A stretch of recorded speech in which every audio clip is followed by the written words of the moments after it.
So not only have we had terrific choir directors over the course of years, but we've also had some really terrific characters in the choir. One lady that really sticks in my mind is named Phyllis.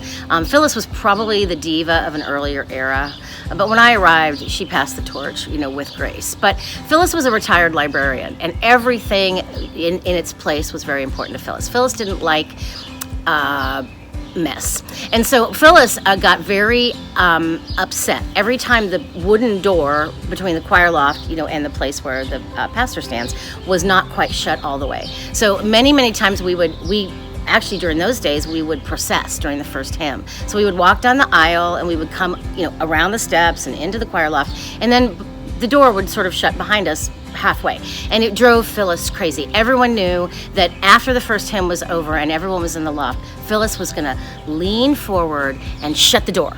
And she tried to do it quietly, but sometimes not, but we all knew if the door was slightly open, it drove Phyllis crazy. The other thing that drove Phyllis crazy was changing the words to our hymns. And this was back in the 90s and early 2000s when inclusive language became important. It's important now, of course, but all the hymns, people hymn and God hymn and Jesus hymn and all of the not negative necessarily, but masculine language for everything that we sang in both our hymns and our anthems.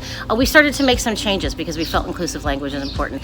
Phyllis hated it. And every time Eric Stark would say, "Get out your pencils," Phyllis would say, and that would always be a clue to everyone we were going to change some language, and Phyllis wasn't happy about it. But God bless Phyllis. She stuck with us because she understood, like so many of us do, that everything is a balance and everything is a trade-off. And as a group and as a church family, we make compromises. We don't love everything, but we stay together as a family, and that's what's important. Phyllis isn't with us anymore, but God bless you, Phyllis. We miss you. I try to keep the door shut, and when we change language, I think of you.